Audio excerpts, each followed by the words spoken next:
سورۃ الفلق مکی صورتوں میں سے ہے اور اس میں 5 آیات اور 1 رکوع ہے۔ بسم اللہ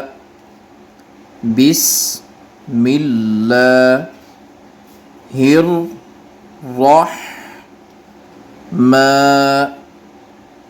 الرحیم۔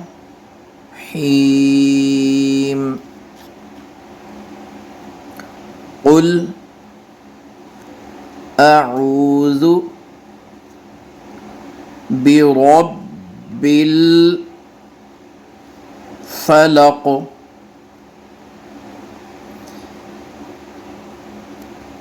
قاف پہ قلقلہ ہوگا، جہاں بھی قاف پہ وقف آتا ہے قلقلہ آواز کو ہلا کر پڑھنے کو کہا جاتا ہے۔ حروف قلقلہ جو ہے وہ 5 ہیں: قاف، طا، با، جیم اور دال۔ تو اس صورت میں جتنے بھی وقف آئیں گے، جیسے یہاں یہ وقف بھی آئے گا، تو ان سب پہ حروف قلقلہ آ رہے ہیں، جس میں آواز کو ہلا کر پڑھنا ہے، جیسے محسوس ہوتا ہے کہ آواز 2 دفعہ آئی ہو، جیسے فلق۔ آگے نوٹ کریں، من شر ما خلق۔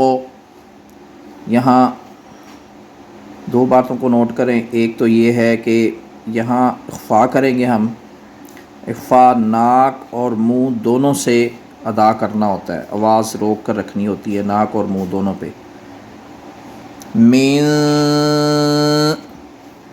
اور را کے نیچے زیر آئے تو اس کو باریک پڑھنا ہوتا ہے، زبر آئے تو اس کو موٹا پڑھنا ہوتا ہے۔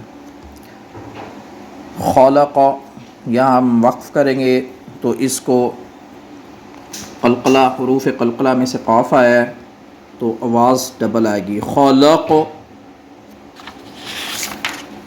وَمِن شَرِّ غَاسِقٍ اِذَا وَقَبَ۔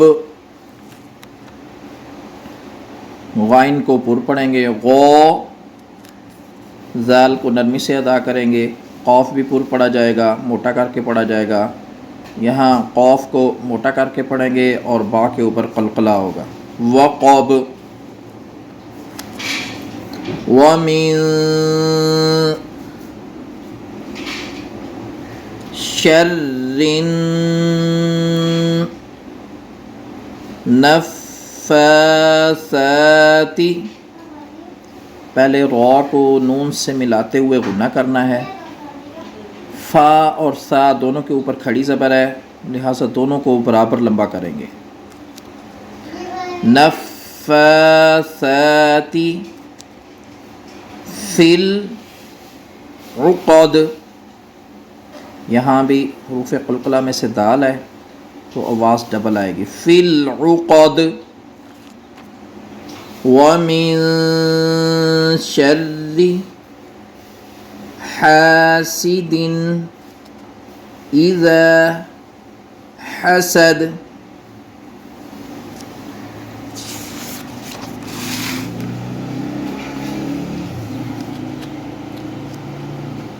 بسم اللہ الرحمن الرحیم۔ قل اعوذ برب الفلق من شر ما خلق ومن شر غاسق اذا وقب ومن شر النفاثات في العقد ومن شر حاسد إذا حسد۔